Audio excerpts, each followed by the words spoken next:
Welcome to our Following the Footsteps of Jesus in Modern Israel. We're getting ready to get started here in a few minutes. We do have a couple phones on. Perfect. So I'm now hearing that I'm working. We're just testing it out on Facebook. So if you have any questions, please ask. What I was telling them earlier was the private chat I have, and I'm going to put it up again. Last week was not coming up, and yet when I went back and looked at Facebook, so I saw messages. So I was like, I missed your messages, so I'm not ignoring you, and I'm really sorry about that.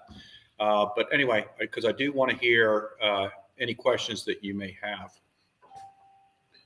So, all right. So today, what I was just talking about with the group is we're going to start Holy Week today. We're going to be on the Mount of Olives. I'm not sure we're going to get to the tombs today. And I know, or at least one, we may be able to. However, if we don't, we were not going to have Sunday school next week, but I've decided let's go ahead and have it. Everybody said they're going to be here. So for Palm Sunday, we'll go ahead and have class showing the tombs. So that way, because I would have to really rush through this today to get to the tombs. And I know everybody wants to see that.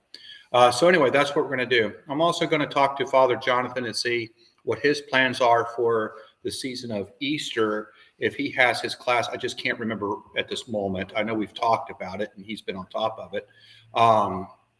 But if not, I would like to have the post-resurrection pictures and continue this series. So maybe for 1 or 2 more weeks. So because we have like, showing the empty tomb, the garden area. We have, again, the upper room, to talk about. We also have where Jesus is on the shore and talks to Peter. We have Armageddon. So we got a few pictures still left. And I'd like to show you all the post-resurrection photos. If not, we will do it at another time. I can promise you that. All right. Well, let's go ahead and get started. Let's see. I'm trying to see if we have 3 people on.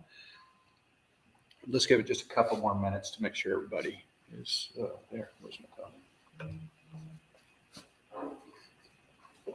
I asked people in the class, and if you have any questions so far, please go ahead and ask them, and we'll go ahead and answer them now. So if you're live streaming and you have a question, please go ahead and ask.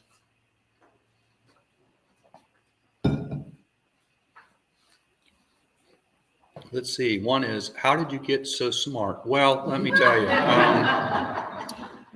And good looking. Oh, sorry. So genetics. Okay. Yeah, I am starting to sound like Herod. So, all right.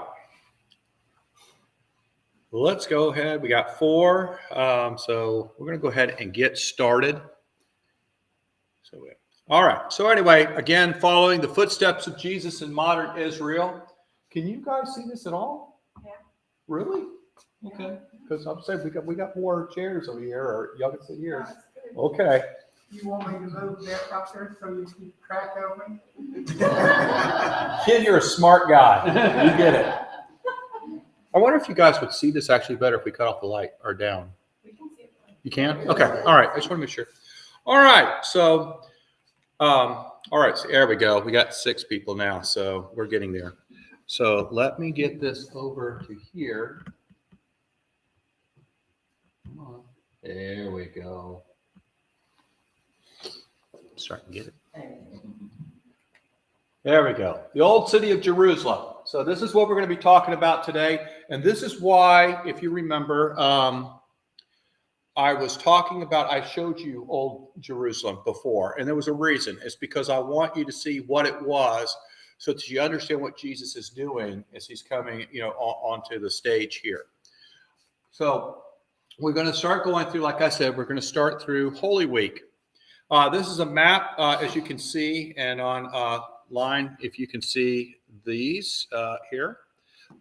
We got Monday, or Palm Sunday, which will be next week. We're going to start that today.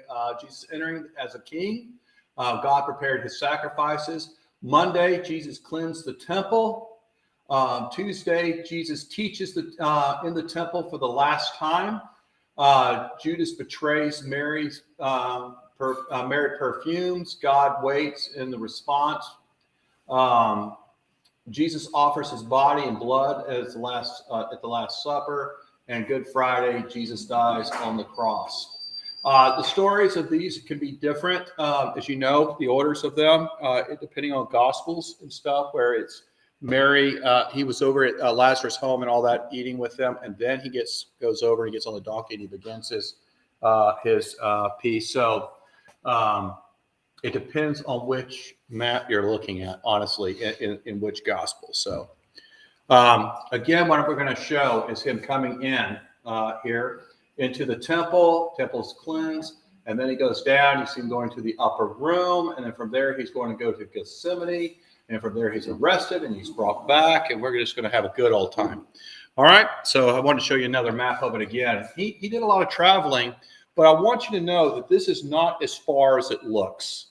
Okay, these maps made it look like it's miles, and it really isn't. It's all there around the same. So anyway, here we are. Whether it happened on Wednesday or it happened before Palm Sunday, Jesus is eating with Lazarus and his sisters. We talked about that today. And now he's coming over here where he's getting his donkey, and he's going to be starting to travel. I want to take this beautiful picture because we're going to go here first. But I also love this picture, again, of the Russian Orthodox Church. I wish we'd have gone into it. It's the Church of Mary Magdalene, and it was actually built by Tsar Nicholas III, and because Mary Magdalene is actually their family's patron saint. So they made that. Hey guys, come on in. Sorry. No. Yeah. Also, how many of y'all watched The Crown? The movie The Crown, right? You remember Prince Philip's mother? This is where she worked. Okay, and then later she died in Buckingham Palace, but her remains now are in this church. So anyway, Jesus is now getting ready to start his mission. He gets on his donkey. If you remember, they said to go down and get a donkey, and if they give you a hard time, tell them the Lord wants it, and they brought it back. And so he does. He's starting on the donkey. He is now up on the Mount of Olives. So much has happened here. And you see this white down here. You see all of this white here online. Guys, if you see all of this white, if you can see my arrow, those are all graves. Those are all tombs. Okay? And I'll show you another picture of it. So this is what Jesus would have seen. This is where Jesus weeps. He weeps for Jerusalem. Remember, Jerusalem, Jerusalem, you kill your prophets, and he's sad for them because people are trying to make messages from God, and they all seem to kill them or hurt them or throw them in prison. John the Baptist, I'm sure he's sitting there thinking about him.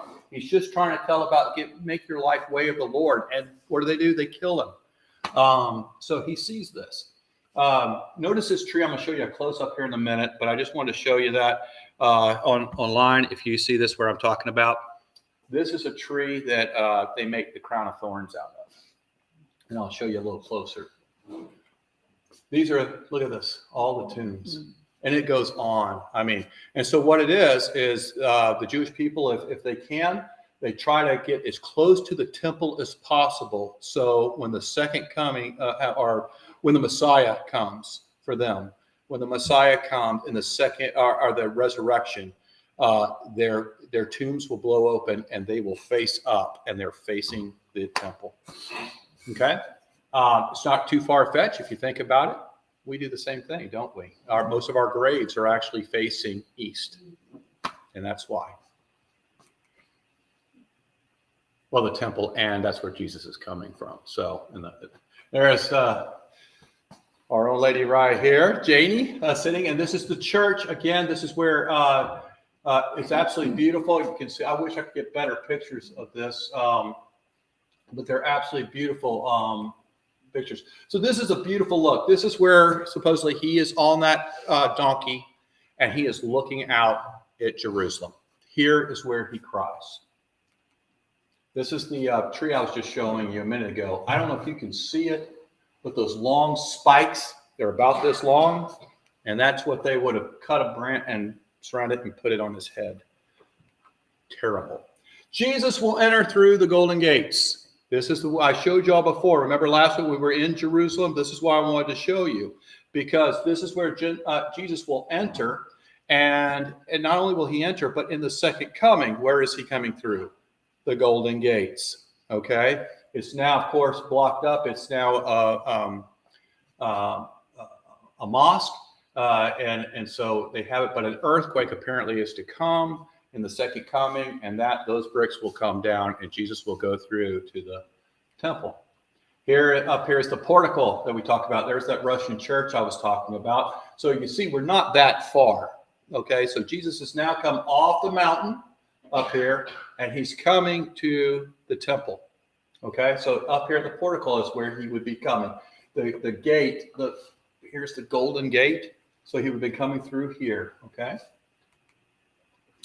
He's coming to the temple. Here is where he would come, and he is going to have a little talk with the money exchangers. Remember the picture I showed y'all when we were in Jerusalem earlier?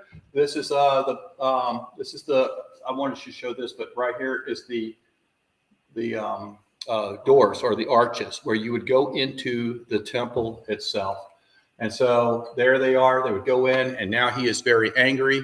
And he is turning over money changers also on those steps. Remember when we were showing Jerusalem earlier, and it was all a bunch of pictures of us on the steps, and you saw my foot on the one that Neil Armstrong thought, this is the coolest thing I've ever done, and I've been to the moon. Jesus teaches his last teaching up here on these steps. He then is here at the temple again. I meant to say something last week when we were looking at Jerusalem. This piece right here is actually where the Muslims all think that the Ark of the Covenant is underneath here. And that's why they have this dome over it. And I wish I'd have shown y'all more of that. So then Jesus goes from the temple to the room of the Last Supper. Okay, he goes to the upper room. This is the third building that's actually been made. They think it's right there, and they rebuild it. Every time it was destroyed, they would build again, on top of that. And so this is where he would go from the temple. He's turned the money changers over. He's ticked some people off. He is now taught for the last time up at the temple, and now he is heading to the upper room. And so anyway, you would go down, and here are the door from the other side. And here's here's the upper room. So they seem like I don't know if they just ate there or they stayed there. It seems like they stayed there a lot. So somebody either knew them or they paid a lot of money, I think, to stay there. But this is where they would have been. This is the other side of it. It has actually been used as a mosque before. This stuff changes hands now. And there's me sticking my tongue out. That's great. Hold on. Let's see. And there we go. It may be hard to hear me because I am trying, even though we were the only group, I was still trying to be respectful of the area that I was in. So, hey everyone, we're continuing our Holy Land journey for our class, and right now I'm in the upper room. The upper room, as you know, has so many meanings. It's not funny. As you can see, I'll show you around real quick. Obviously, this is where Jesus had the Last Supper before he went to Gethsemane, in which he was arrested. This is also the place where the Holy Spirit came. This is also where, after Jesus' resurrection, he came and showed himself. Remember, Thomas wasn't here, and the second time he was, and he said, "Give me something to eat." So a lot happened in this particular room. This is, of course, the third room that was built because it was destroyed. They rebuilt it here on the same site. And so here would be where Jesus obviously would have had the dinner. Again, this is where it's traditionally that the disciples were so scared after Jesus' death, and this is where they stayed until Easter morning. This is the place where possibly here, as you can see this door, where Mary decided in that late morning to get up, get her stuff, and go to the tomb because it was the first time, because of the Sabbath, she could go to his tomb. So it would have been in here. Maybe as you can see, being downstairs, and coming up is here. But again, see the windows where Pentecost, apparently the Holy Spirit, this is where they came and landed on them, and this is where they went out through the doors here to go into the square and start to preach. And Peter and all of them, and what an incredible sight that must have been. Anyway, I just want to show you again, it's here from the Holy Land and here in the upper room. And I hope you enjoy. I'll let you look around.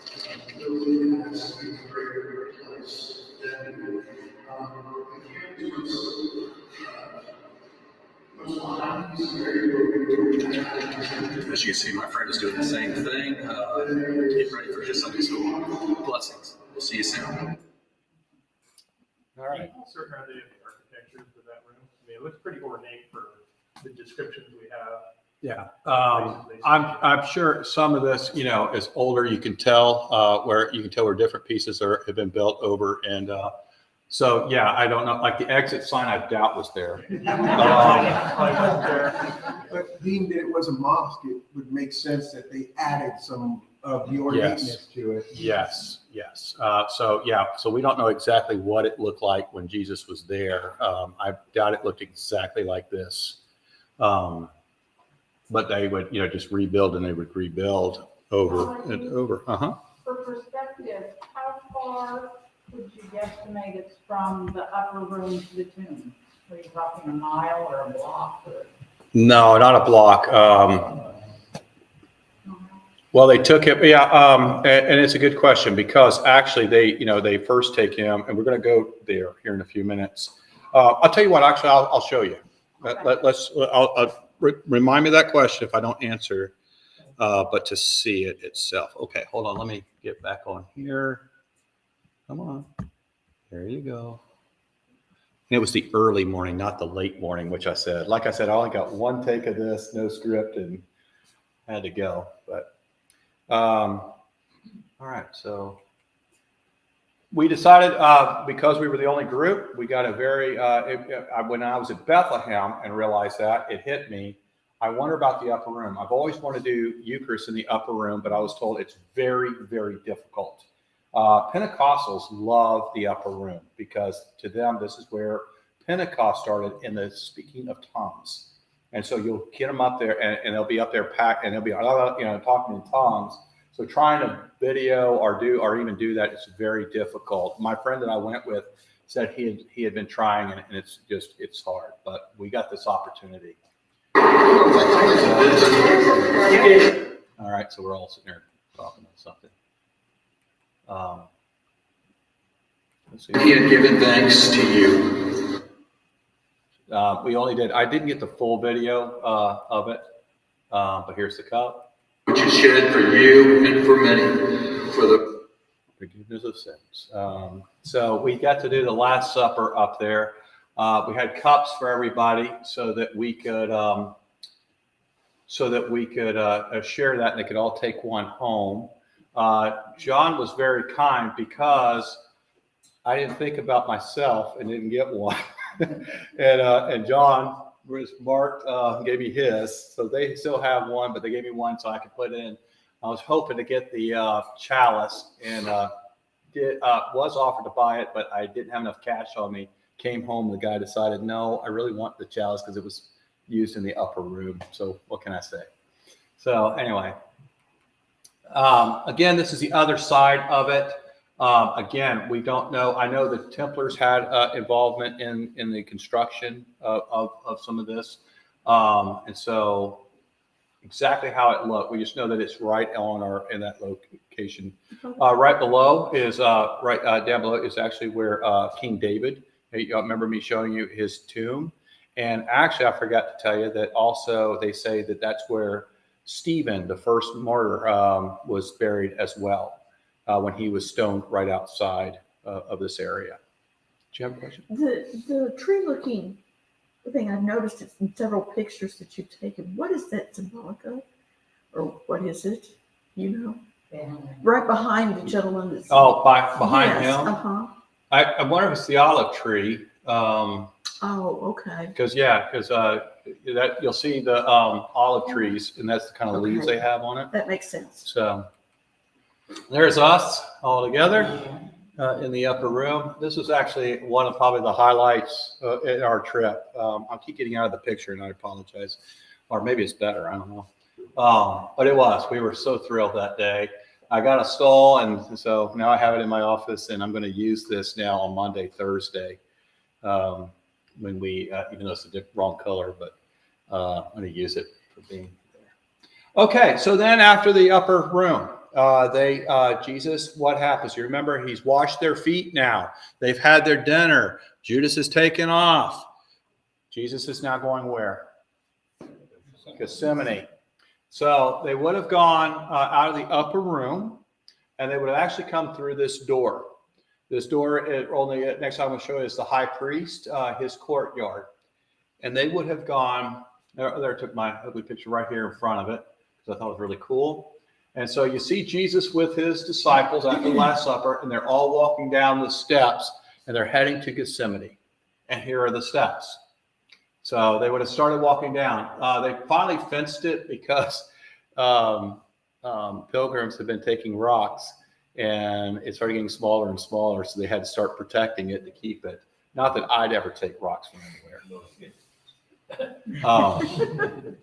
And so you can see as they would, the steps were all the way down like this. They're going all the way down. And then what they're doing is they're going all the way around here to Gethsemane, the Garden of Gethsemane, which would be like right over here. So it's about, I would say, Gethsemane would be probably, I don't know, quarter of a mile. At most, a quarter of a mile would be. A couple of blocks. Yeah, it doesn't really, I mean, again, it looks like a long ways, but it really isn't. Definitely easy walk. Now we're at Gethsemane. This is the church for Gethsemane. Again, see the Russian Orthodox Church, which is absolutely gorgeous. So, and here we are.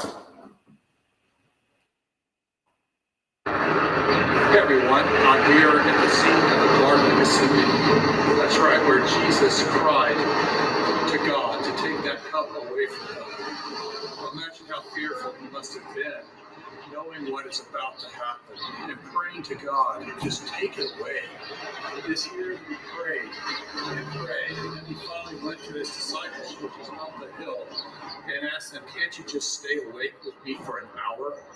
And then he comes back out, and here he comes down the hill, and he prays again to God, and finally says, if it is your will, I'm going to go through it.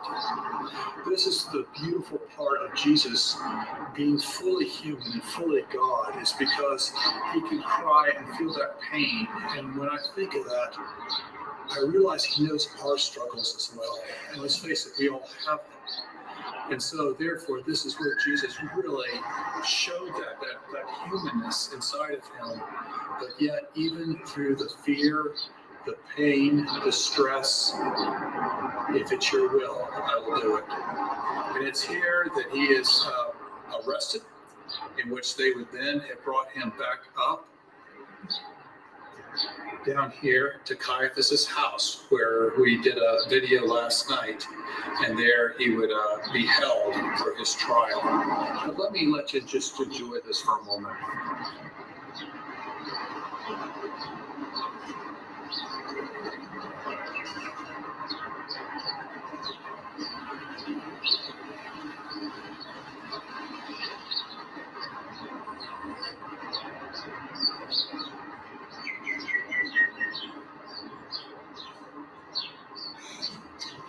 Obviously, this garden would have been a lot bigger in Jesus' day.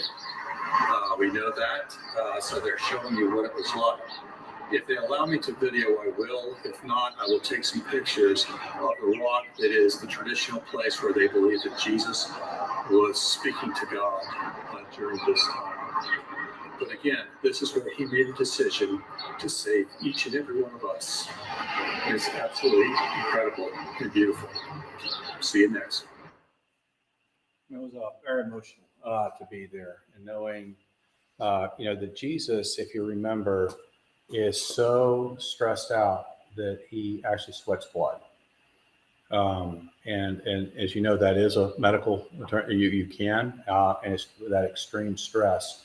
And for him to still go through that and still the will of God is absolutely incredible. And he did that for all of us. So here's another picture of it. Again, like I said, it would have been a little bit larger than this. See the leaves on here? This is like what you were talking about a minute ago. Another pictures of them. And this is the church inside here. Do you see the white outcropping here? The right here in front of the altar? That's where they believe that Jesus prayed to God. So there's an altar here. They were actually, I really didn't want to be disrespectful because they were actually having a service. And he got a little upset when I asked him, could he move over for a minute? And I said, I'm a priest, but that didn't help. I said something in Russian. I'm kidding. So anyway, this is where that would have been. Then up a little bit, and again, you just go around the corner and up this road, just right behind this church, actually. Couldn't you watch with me 1 hour? Watch and pray that you may not enter into temptation. And here's where that is. And this is behind the church. Again, if you're at the church, you go up the hill, a little hill behind it. And this is the area right here where they were sleeping, the disciples. So remember, before the church, and there's the garden. You got to always remember these churches that weren't sitting there at the time, that they're up there. So Jesus is just coming up, up that hill and just saying to them, can't you stay awake? And then he goes back down to pray. They arrest him in the garden. And this guy, I don't know what he thinks is so funny, but there they are. And they arrest him. And ironically, guess where they take him? Back up the steps. Jesus had been down, and now he's coming back up the stairs, as you can see. Same stairs. So isn't that something? He's taken to Caiaphas. He's the high priest's house. This is where they decided to get him. And amazing that he was just a few minutes, he's walking right by. They see him, and now they have decided to do this. This is the Church of St. Peter, and we'll see why. But this is where they decided to arrest Jesus. They're in here, and they're talking, about him. And so they end up, deciding, we're going to arrest you, we're going to keep you, and we're putting you on trial. This was actually interesting to me. I did not realize this. And so I love when I learn about something. That when they arrested Jesus and they said, you're going to be on trial, they ended up putting Jesus in the harshest of the criminal spot, down into this, basically almost like a well, which is, so, and this is why we can see when Jesus says, why are you doing this? You've seen me this whole time. Why are you putting me in the worst criminal spot when you know me? You've seen me, and now you're doing all of this to me. Yeah, Dell. I don't need anything from you. Mm-hmm. And here's where they would have sat when they decided, yes, let's go ahead and arrest him and bring him up on charges for it. And so this is where the men would have sat, not the modern chairs, but here the outcropping. They actually would take a rope, a harness and a rope, and they would lower you down. That's how you got in and out of this place, which is just horrible. I can't imagine the pain that had to be on your joints and everything. If you can see, I'm trying, and it is hard to show just how deep this really is. These pictures will not do justice to how deep, but it goes down. So imagine being just taken down like that into this dark pit. Here's me taking a, let's see. Hey everybody, my name is Father Heath, and I am here at Caiaphas' palace where Jesus was condemned. I'm actually sitting here in the pit in which they would lower prisoners down, and this is where they would wait for their fate, including Jesus. And we read earlier that it's Psalm 88 is where we actually hear about this pit, and I would suggest go and read it. Above me, I'm taking pictures for everybody, but above me is a long tunnel, in which they would strap Jesus and then brought him down here into this area, like I said, until they're waiting. I can't even imagine the time when the stairs, there's no lights or holes, but it would be completely dark. And looking at this all rock and how uncomfortable it must have been. Makes me really think about the times that we're alone in our life and the times that we may be really hurting and struggling, which is no different than the pit. But yet, God will redeem us. God brings us out. And so it's something to really think about, and it's really made an impact on me being down here, thinking these are the last hours of Jesus until the resurrection. God bless. Amen. This was actually filmed from the small, it's a bigger hole now on the side, but it was smaller in Jesus' time, and that's where they filmed this, so it wasn't from the top. So, like I said, it's, there's John. Isn't that you, John? Yeah, taking a picture. But this hole would have been smaller than that. There's Zoe and I down there. Picture of early Christian down there. This is a fish, if you can see. There was some others I couldn't quite get out, but there's actually crosses that people have put over time. Again, I can't imagine being down there because the rocks are a little bit flat because of all the pilgrims that have been down there over all these years. But I can't imagine, like, if they did, especially they didn't have sandals on or anything, but the rock and all that, and there's no place to really sit without being on rock down there in that darkness, just waiting. Cold, absolutely cold, damp. And so this is a picture of Jesus down there. So then we get up. Jesus, like I said, is they're arresting him. They're setting him up for trial. We're now out on the patio of Caiaphas' home, the high priest. There, remember what happens. Who's up there? Simon Peter, right? Peter's up there. He's waiting by a charcoal fire, waiting to hear what's going to happen. He is trying to stay close by, but he's scared. He's very scared. So here we go. Hey everybody, I'm still at Caiaphas' house, in which the night Jesus is arrested. I'm outside right now to show you something very interesting of the courtyard, or the area in which people were waiting, and of course there were fires and stuff, because actually it's a walkway I'll show you in a minute that goes to Jerusalem, which is right behind me, if you can see. Anyway, one of the things that they have here is a dedication to Peter, because somewhere right out here in this area is where Peter is obviously very scared. Right inside is the palace. In there, there's been an arrest, and he is really scared this is about to happen to him if he admits he's with Jesus. And so therefore, they have this area to show where Peter denies Jesus 3 times. They even have the little roosters you can see on top. But imagine how scared he must have really been. Again, they just go out here and just show you. This is it, and it's quite beautiful. I'm denying to the ladies here that he is a follower of Christ, and of course the guard, the same thing. And again, if you look right behind me, is the city of Jerusalem. And you can see the old the walls. You can see the dome of the rock. And come on, I want to show you some more. So right before Jesus is condemned, he goes and has dinner in the upper room, which I hope to take video of soon.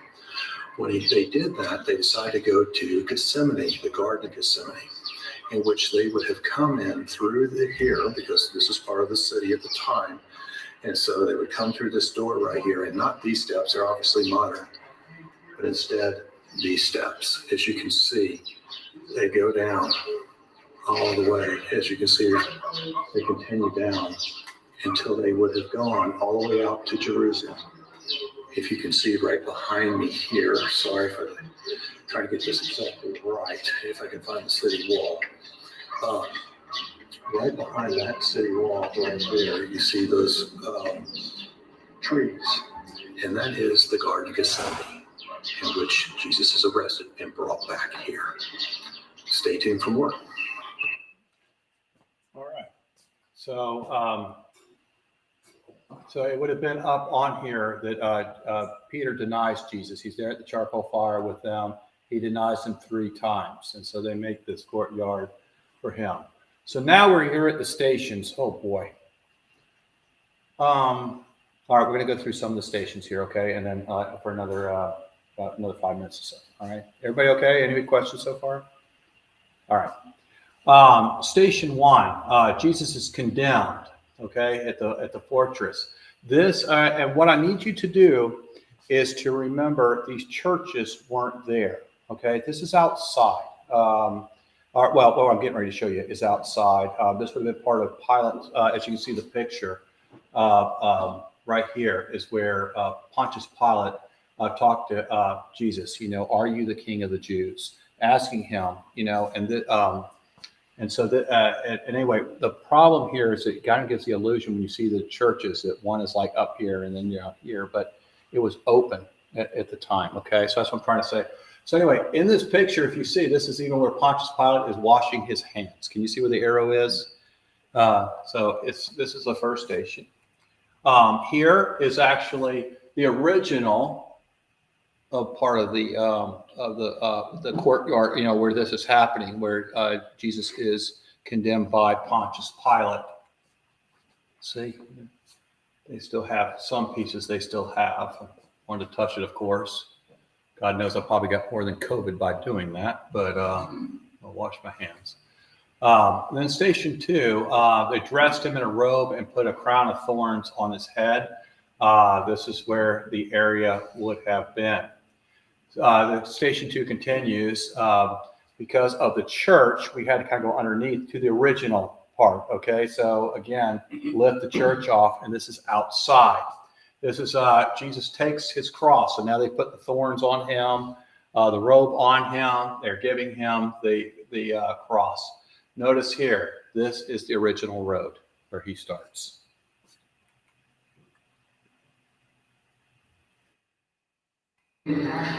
Everyone, I am down here in the bottom of Herod's fort, and there's a lot that happened here the day for the crucifixion of Jesus.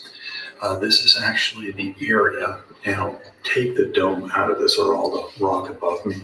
This was built later, but this was outside. All you see is outside.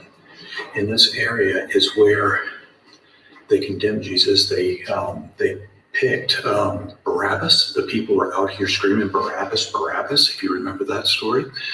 And here, Jesus is flogged right over here in this area. And matter of fact, one of the things they have found is this is called a soldier's game. And the soldier's game is where they started to take Jesus' clothes. Over here, real quick, because I'm going to be past the route. Here is the road that finally Jesus takes to head out to be crucified. This is the start of the road. And we are heading that way now.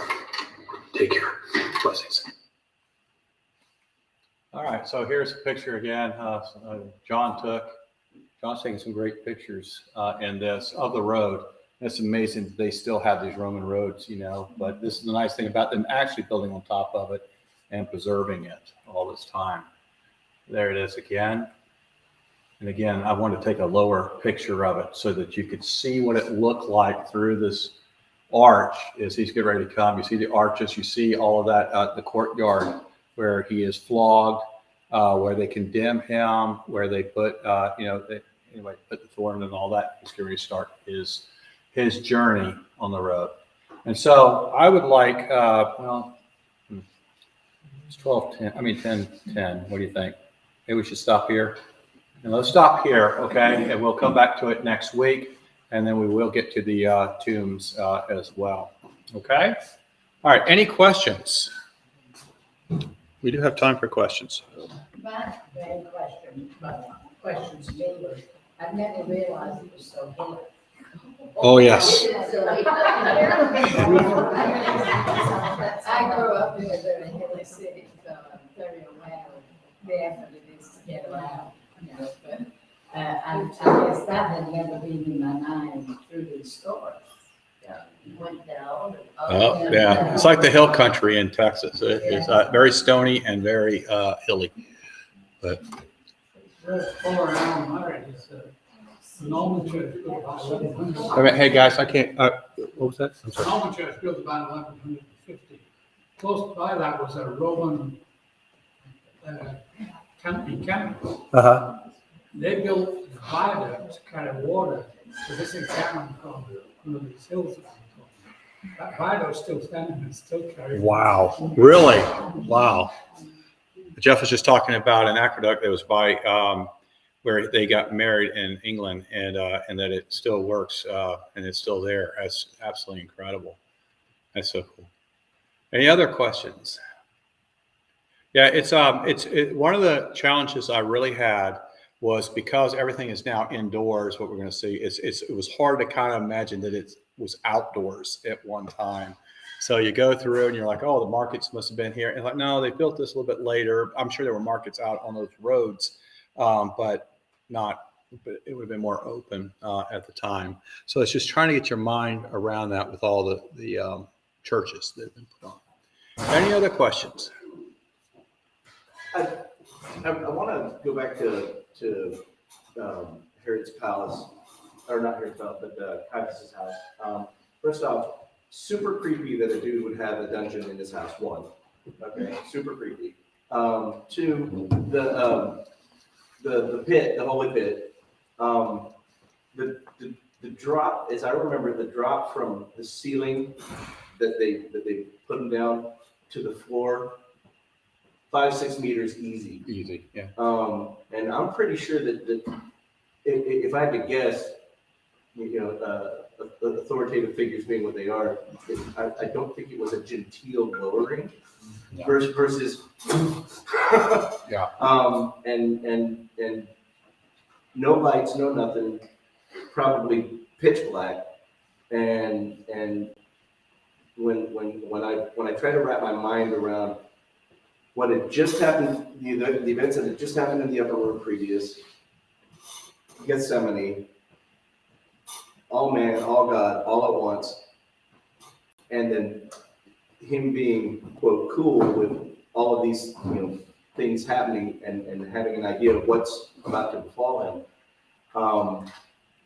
And I just, my mind goes to this place that at any time, being who he was or is, and having the abilities that he does, and the, what he can call upon should he have need to, he didn't. Right. He submitted, and through that submission, we get our big break. Right. But what he had to endure was, by any definition, horrific. And between the Jews and the temple guards, and then the Romans who had really perfected the art of torture, it's staggering to think that he submitted to that.